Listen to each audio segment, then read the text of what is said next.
Fulham versus Arsenal predicted lineup. That is right, lads, the 2020-21 season is finally here. I mean, granted, we haven't had to wait that long, but here we are and here we have arrived. As Arsenal face their first game against West London side Fulham, the London derby to start. And let's just say your boy is extremely excited because after finishing 8th place last season, it is time for a bit of redemption. And it is time for Mikel Arteta's Red Army to take over, baby. After all, I cannot handle yet another year in the Europa League. The Champions League is calling, baby. Take us there. So with that being said, guys, let's get into this and let's dissect the Arsenal first team and allow me to give you my Arsenal versus Fulham predicted lineup. Here we go.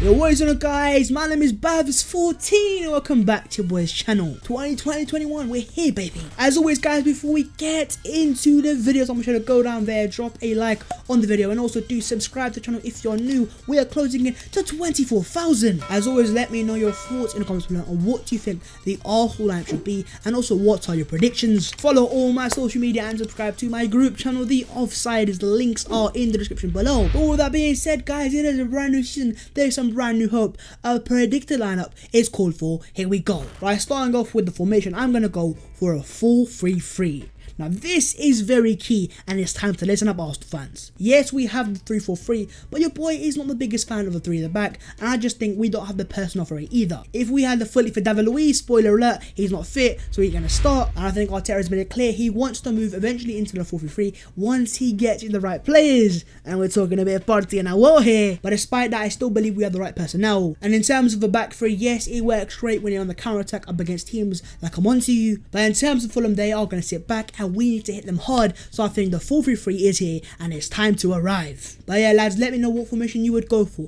the 3-4-3 or the 4-3-3. Lads, let me know your thoughts in those comments below. Right, starting off with the goalkeeper, it is gonna be Bernd Leno. Now this would have been a very sticky one, but it isn't anymore, and that's because Arsenal's other goalkeeper, Emiliano Martinez, is on his way to Aston Villa allegedly, and according to reports, Leno is now set to start this game and he's gonna be the Arsenal number 1. Now first things first, let's make it straight. If Martinez is leaving, it is a sad one, it is a painful one, and it hurts me very badly. I do believe Martinez is a very complete goalkeeper. He can catch, very good in the air, and very good with his feet. But at the same time, if Arsenal need to sacrifice a few players to sign our and have a party, then I'm all for that. And also, I think it's time we put a bit of respect of Bernd Leno's name. This guy, after all, was Arsenal's second best player last season behind Aubameyang and saved us so many points. And so in goal is going to be man like Bernd Leno, and hopefully this game can serve a reminder to how good Leno actually is. Moving on to right back, lads, it is going to be man like Hector Bellerin. Now this is a very sticky one because we could have gone for man like Fofty, man like AZ Menaos, and then you also have Cedric Soares, which is just Cedric Soares. But I do believe Arteta is going to go for Hector Bellerin, and that is simply because I do not believe Arteta trusts AZ Menaos in a back four just about yet. In terms of your boy, I actually like Menaos, and I think he's a far more suited right back to Arteta's system. But in terms of Hector Bellerin, towards the end of last season, this guy picked up form and he showed the Hector Bellerin and signs of the Bellerin of the 15-16 season. And if we see that Hecky B, then make no mistake, Hector Bellerin is going to start. But lads, let me know your thoughts in the comments below. Who would you like to see start? Menaos or Bellerin or even Cedric Soares? Let me know your thoughts. Moving on to the first centre back, the right centre back is going to be William Saliba. Willow, we are here. We have arrived after a long year of waiting and Twitter propaganda after propaganda. William Saliba is now officially an Arsenal player and he is here to play in the Arsenal first team. Now let me get it straight, age is a massive factor and I understand that a lot of Arsenal fans have their concerns, but at the same time you cannot ignore the talents of the Mbappe of centre backs. Now yes, that might just be a massive overstatement, but at the same time I have massive belief and I understand that William Saliba has massive potential and talent. And after all, Arsenal did spend £30 million on this guy. He ain't no cheap transfer. Arsenal clearly paid the money because they believe in this guy, and I think that Saliba's ball playing ability, comfortability on the ball, and also the fact this guy already is a very good good defender. Yes, the pressure is going to be on, but we ain't no Tottenham and my guys don't feel no pressure. And so in this game, I'm going to go for Saliba start, but lads, let me know what you guys will do in the comments below. Moving on to left centre back is going to be Gabriel Magalhaes.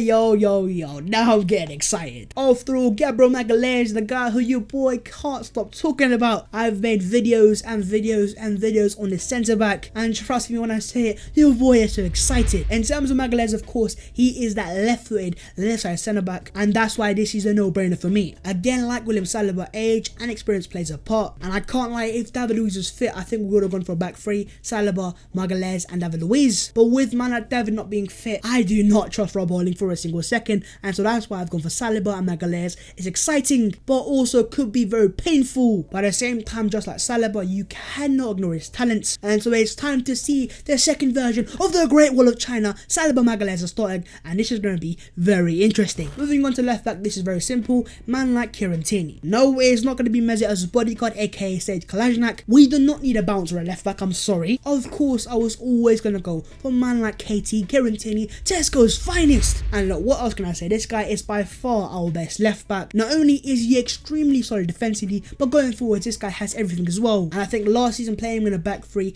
yes, we saw a very solid Tierney, but at the same time, we have not seen anything near his attacking potential. And let's see if Tesco's finest can turn up in West London. Tierney, you're going to start. Do not let me down, and I know you're not anyways. Moving on now to the central defensive midfielder, Granit Xhaka. Hey yo, man like Granit, we are back. In terms of Xhaka this season, it is going to be a massive year. Of course, last year it was so hit and miss. It started off so badly for Xhaka, stripped of the captaincy, booed off against Crystal Palace, and let's just say we thought it was over. But then we witnessed the remontadas of remontadas, and it all ended with Ceballos and an FA Cup in his hands. And now for Jacko, it is time to prove yourself. Was the end of last season just form, or are you now properly adapted to Arsenal Football Club? And are we finally seeing a Jacko that we paid the £13 million for? Say whatever you want about Granit Xhaka, but so far on the tour, he has been arguably our most important midfielder. And their stats say it for themselves. We average more points, win more games, and overall just are a far more beautiful team to watch. And so it's over to you. Granit last year started awfully. Let's start off this year with a bit of a Granit Xhaka bang and a Granit Xhaka cracker. I wouldn't mind.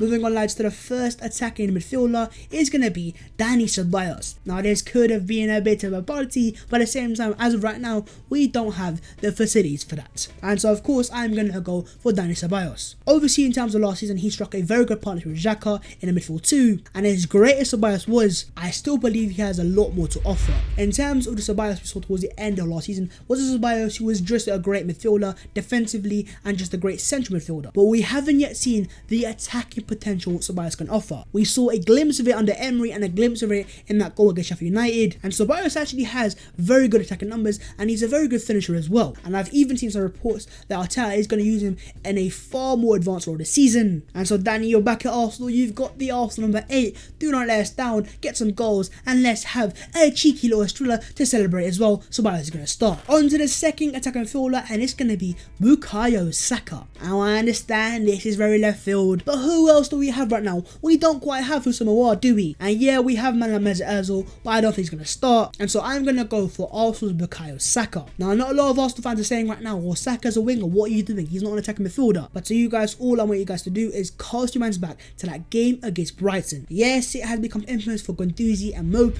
but one thing that cannot be forgotten in that game was the performance of Bukayo Saka in this attacking midfield role. And he looked like a fantastic player. He was getting forwards, he was completing key passes, offering also creativity, and just looking like he had found his position. Yes, he can play left wing and right wing, and even left back when needed to, but I believe his future is going to be in this attacking midfield role. Dare I even say he has shades of David Silva, that cultured left foot. He has the pace, he has the work rate, he has the creativity, he is a top baller, he is Arsenal's number 7, and let's just say the little chili is going to start Bukayo Saka as the attacking midfielder. But lads, let me know, who would you guys start here in the comments below? Saka Ozil, or even Willian? Let me know your thoughts in the comments below. Moving on, lads, to the front three, right wing Nicolas Pepe. Pepito, we are back. Presence FC is back for season number 2, and I am excited more than ever. As I said before, last year you man witnessed a trailer. This year you're getting the full movie. In terms of Pepe last season, what we saw was a player who is just so explosive and showed glimpses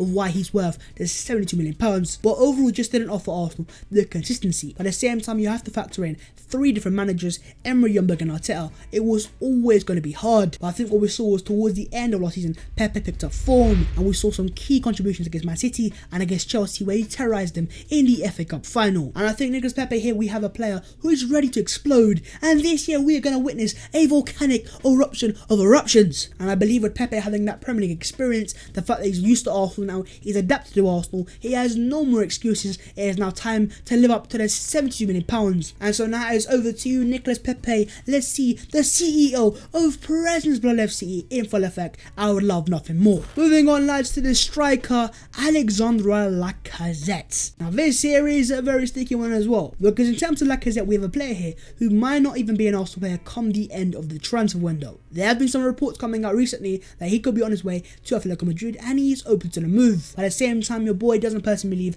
Lacazette is going to leave, because if we sell him right now, who is going to be the replacement? As much as I rate someone like Eddie Nketiah, I just don't think he's ready to replace him. And you know what, someone like Martinelli was fit, maybe I would have started him here as well. And so in this game, I'm going to go for Alexandre Lacazette. I still believe he is Arsenal's best striker, and towards the end of last season, we saw him pick up some brilliant form, and we even saw that world-class banger against Tottenham, the ice-cold celebration, and the lacquer we know we have. I think you're going to start, but lads, who would you start, Lacazette or Nketiah? Over to you in the comments below. And finally, lads, left winger Pierre-Emerick Aubameyang. Hey yo, Oba, how you doing, my bro? Last year, you know what, Jamie, you got lucky. You got the golden boot by a few goals.